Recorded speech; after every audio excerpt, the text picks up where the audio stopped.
అనగా మనము చేనిలో పనలు కట్టుచుంటిమి, నా పన లేచి నిలుచుండగా మీ పనలు నా పనను చుట్టుకొని నా పనకు సాష్టాంగ పడెను అని చెప్పెను.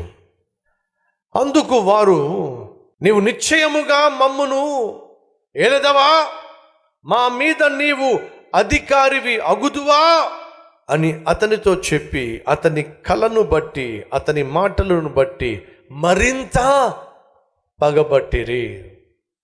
సహోదరి సహోదరులు, వీళ్ళెంత పగబట్టినా సరే దేవుడు యోసేపు పట్ల కలిగి ఉన్న ఉన్నతమైన ఉద్దేశాలను ఆపలేకపోయారు.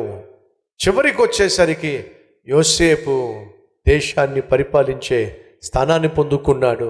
సహోదరులు వచ్చి సాష్టాంగపడి దండం పెట్టే స్థానంలో మిగిలిపోయాడు. నువ్వు నీతిగా జీవిస్తే, యథార్థంగా జీవిస్తే కొంతకాలము కష్టాలు, అవమానాలు, నిందలు ఉంటాయి. కానీ ఒక రోజు రాబోతుంది, నీ నీతిని, నీ యథార్థతను గుర్తించిన దేవుడు నువ్వు ఊహించని ఉన్నత స్థానానికి ఆయన తీసుకొని వెళ్ళే రోజు రాబో